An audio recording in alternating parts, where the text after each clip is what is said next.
Bienvenue sur 5 sur 5 Médias, Karine Bianda pour notre mission de coutume droit et société. Je vais commencer aujourd'hui cette émission par remercier tous les amis internautes qui ont été fidèles, qui nous ont suivis, qui nous ont encouragés et qui nous ont envoyé des suggestions pour cette émission tout au long de l'année 2005. Et aussi, je vais présenter mes meilleurs vœux à tous nos compatriotes congolais, nos amis Facebook et consorts. Je présente au nom de 5 sur 5 Médias le meilleur pour cette année 2016. Et j'espère que tout le monde se porte bien et qu'il y aura du succès dans toutes les entreprises d'un chacun. Je voudrais aussi essayer de faire la rétrospective de ce que nous avons eu à faire tout au long de l'année 2015, en commençant par donner une brève explication de ce qu'est droit et société.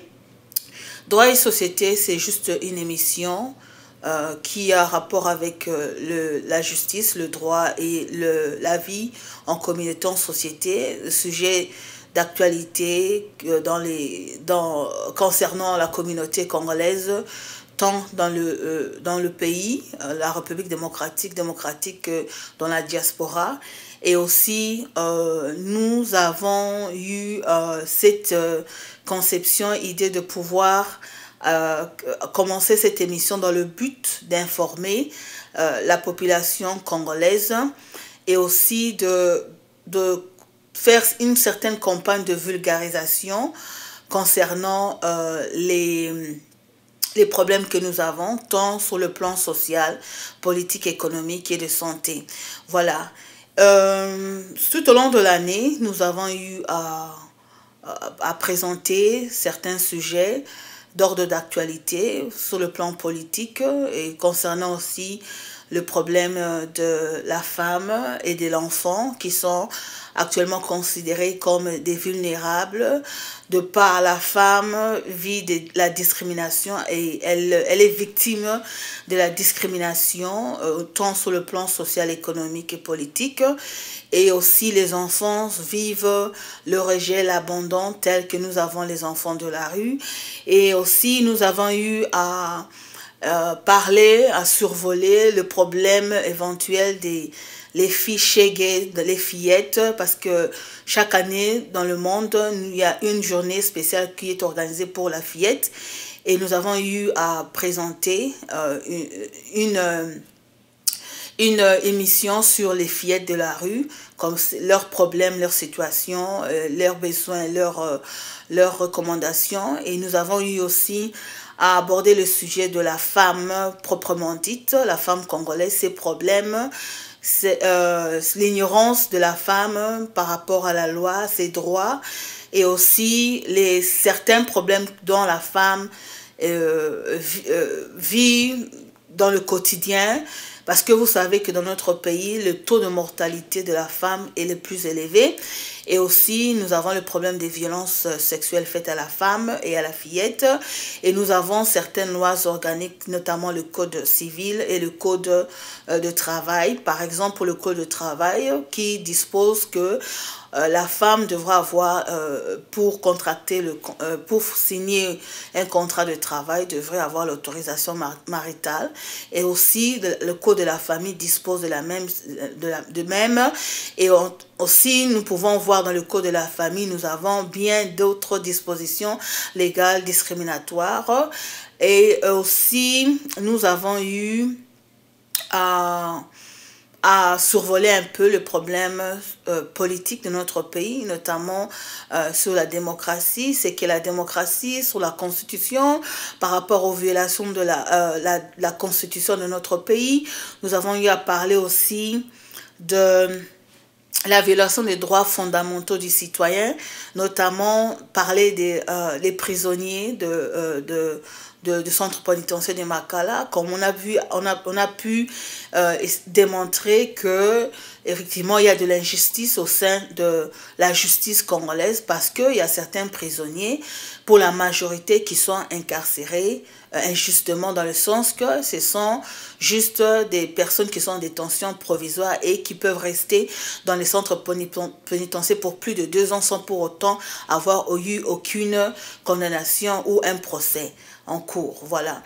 Et aussi, pour terminer, nous avons parlé aussi des problèmes de mentalité, surtout le problème courant qui occupe notre société.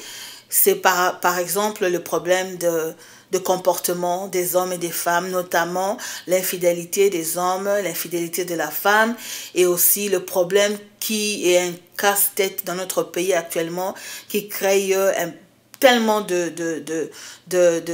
je peux dire, de nightmare en français, cauchemar pour nos jeunes. C'est que le problème de la dot qui devient comme un commerce, un fonds de commerce. Et enfin, nous avons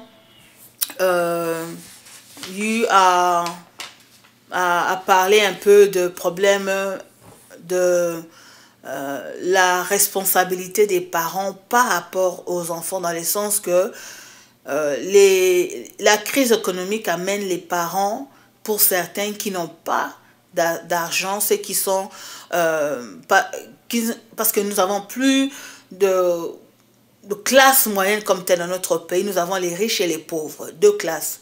Alors nous n'avons plus cette classe intermédiaire qui existe, ce qui fait que les pauvres sont tellement dans cet état de pauvreté, et il arrive aujourd'hui de voir que certains parents oublient même que quand l'enfant est malade, il faudrait recourir aux soins de santé, d'aller se fouer à certains chefs spirituels, divins, pour pouvoir apporter la guérison, hein, voilà. En fait, bref, c'était tout ce dont nous avons parlé tout au long de l'année. Et nous allons commencer cette nouvelle année. Aujourd'hui, nous sommes le 2 janvier 2016. Nous avons déjà commencé l'année nouvelle avec le problème des élections qui est en stand-by. Jusque-là, il n'y a encore aucune, ou plutôt aucun calendrier comme tel qui a été donné. Et aussi nous avons encore ce problème de dialogue, ainsi de suite. Donc il n'y a aucune suite favorable à propos de ce problème des élections.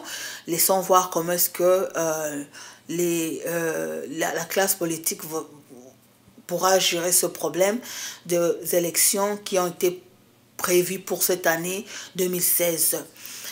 Donc, je voulais commencer aussi cette année avec la commémoration de la journée du 4 janvier, qui est la date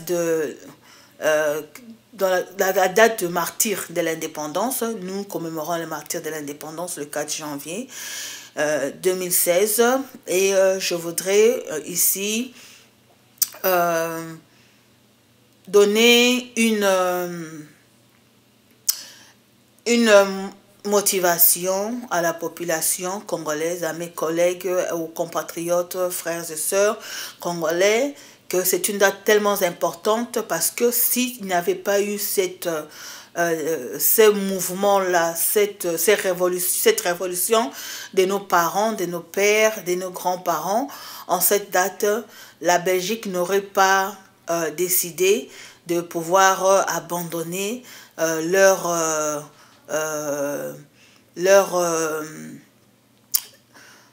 métropole. C'est ce qu'on dit, non? Métropole. Leur métropole, pour nous accorder l'indépendance le 30 juin 1960. Ce qui fait que cette date, pour nous, ce n'est pas une date où nous allons pouvoir faire du boucan comme tel, ou des marches, ou je ne sais pas. Mais c'est une date où nous devons nous asseoir et réfléchir. Parce que nos parents, nos grands-parents ont eu à s'élever pour pour leurs droits, défendre leurs droits fondamentaux, et ceci les a été accordé. Alors, c'est un bel exemple à suivre, et ce que je retiens, c'est que parce qu'ils ont pu réussir parce qu'il y avait l'unité et l'amour de la patrie. Alors, c'est une recommandation si nous pouvons avoir, essayer de rétablir encore cette unité, renforcer cette unité entre nous les Congolais, quand bien même à l'époque il y avait multipartisme, il y avait différents partis politiques, mais tous unis ont eu à contribuer pour la révolution et pour l'indépendance de notre pays. Alors que cette date du 4 janvier 2016 soit une date où nous allons nous asseoir, réfléchir et essayer de trouver aussi un moyen dans lequel nous pourrons aussi avoir notre libération du pays qui est la République démocratique du Congo. Voilà. Et je vous remercie en fait pour le temps que vous avez eu à nous suivre tout au long de l'année 2015. Et pour cette année 2016, par rapport à l'émission, je pense que nous avons beaucoup à faire, nous avons davantage à faire. Nous allons improve l'émission avec beaucoup plus d'informations et beaucoup plus de sujets.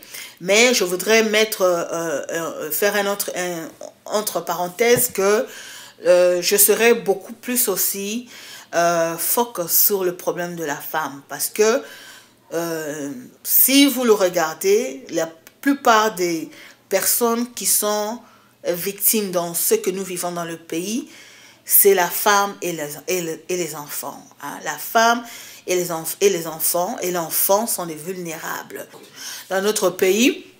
Et ce qui fait que je voudrais me centrer sur le problème de la femme, parce que je réalise que par rapport au problème, à l'évolution de certains autres pays, tant africains qu'européens et américains, l'importance de la femme dans la participation, hein, dans le progrès, le développement de notre pays.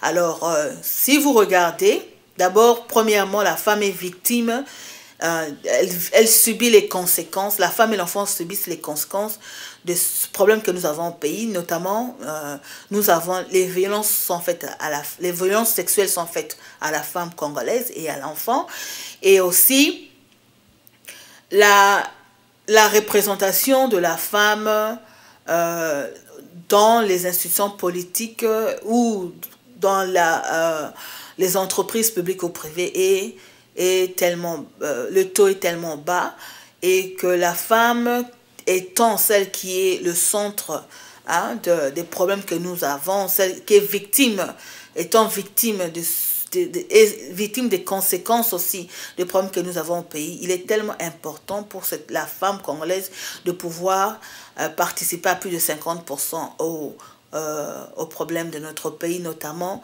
dans les décisions qui doivent être prises, les grandes décisions qui doivent être prises pour la nation. Donc, quand vous regardez, vous survolez les statistiques, vous verrez que le taux de participation, de représentation de la femme, que ce soit au niveau du Parlement, que ce soit dans la Chambre haute ou basse, le Sénat ou l'Assemblée nationale, le niveau est tellement bas.